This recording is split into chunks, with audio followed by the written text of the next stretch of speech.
Welcome back, guys. Jimmy Jules here again with another Cray prop tutorial. Today we'll be going over a couple of props that go together, and those are the variable and the variable modifier.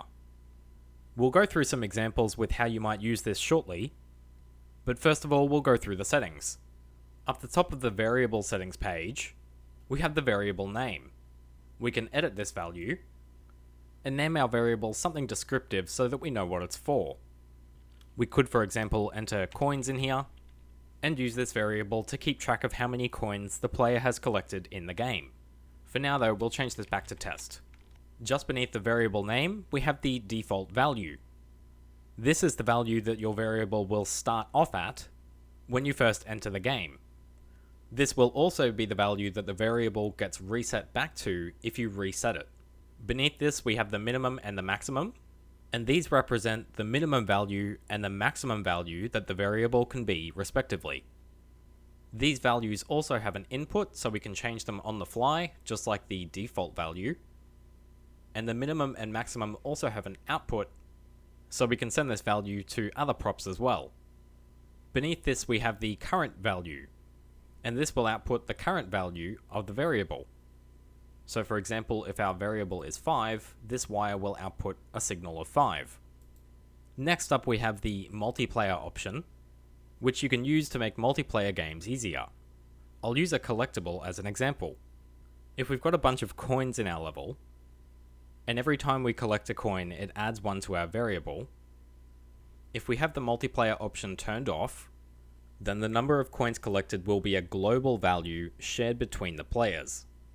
So for example, if player 1 collects 3 coins, and player 2 collects 2 coins, the variable would be 5, because that variable would be shared between our players. But if we turn the multiplayer option on, this will give each player a local copy of the variable, so that you can keep track of how many coins each player has collected. So if we use the same example, where player 1 collects 2 coins and player 2 collects 3 coins, rather than the variable now being 5, it would instead keep track of how many coins each player collected. So player 1's variable would output a value of 2 because they've collected 2 coins, and player 2's variable would output a value of 3 because they've collected 3 coins. This makes it really easy to do player-specific things depending on what they've done in the game or where they've been. Finally, down the bottom of the settings menu, we have the saved option. If this is enabled, the value in the variable will be saved between play sessions. So if our player has collected 3 coins and they leave our game and then come back to play it another day, when they come back, they'll still have those same 3 coins collected. Now this is just the variable, so without the variable modifier, we can't do much with the variable. The variable modifier is responsible for changing the numbers within the variable. At the top of the settings menu, we have the name of the variable that it's going to modify. This is a drop-down menu, so you can choose whichever variable you would like to update. We have this set to test, so this will be updating our test variable. Just beneath this is the modification type. At the moment, this is set to get, so it's going to get the value of our test variable, which at the moment is 0. The value that it's getting will be output from the current setting. So you can see if we change our default value of the variable to 1, the variable modifier will also update to 1 because it's getting our test variable value.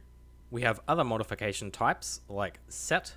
So if we wanted to set our test variable to a value of 10, for example, we could power on this variable modifier with the power button, and it would then set our test variable to 10. The modification value also has an input, so we can change this with signals in the game. The next modification type is add. With this option, the modification value will be added to the variable every time this variable modifier is powered on. So if we powered this variable modifier on 2 times, our variable would be set to 20 because it's adding 10 to our variable twice. The final modification type is reset. With this option, when we power this modifier on, it will reset our variable back to the default value. So it won't reset it necessarily back to 0, but to whatever you have in the default value box. Now that we've been through the settings, I'll take you through some examples. So I've got a few different pickups here. I've got some purple starfish, yellow, and red. I've made it so that the purple stars, after you collect 10 of them, you'll be given an extra life. So you can see up in the top left hand corner, you currently have 3 lives in the heart, and when we collect 10 purple stars, you can see that's increasing 9 and 10, we'll be given an extra life. The yellow stars increase your run speed, so you can see currently we're running at a normal speed, but as we collect these stars, we'll be able to run much, much faster. And finally, the red stars give you extra jumps. So we've currently got a double jump, and I've collected 2 of the stars now, so I can jump 4 times. We can also use variables to set our character. I'll take you through how we might make this now, so we'll start off with the purple starfish. I've got the logic for this boxed up to keep it tidy, so we'll just unbox this, and I'll just quickly go over this setup. We've got the sensor placed on top of the starfish, which is detecting the player. We've got the shape set to a sphere, and triggered by any player.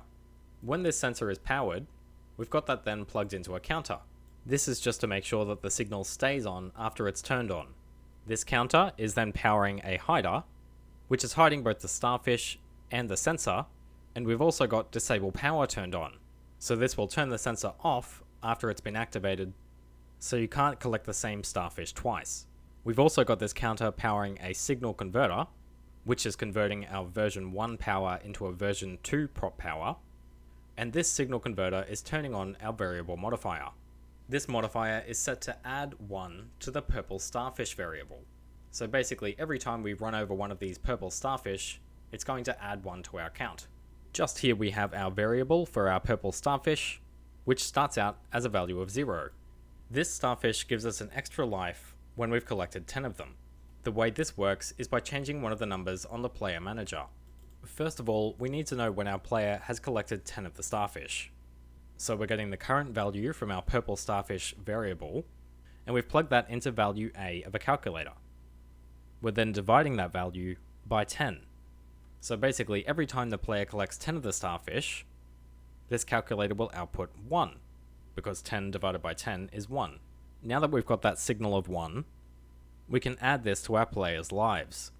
Under the player manager settings, we've got a lives option in here, and by default you start out with 3 lives. So we need a way to add this 1 life on top of our default lives.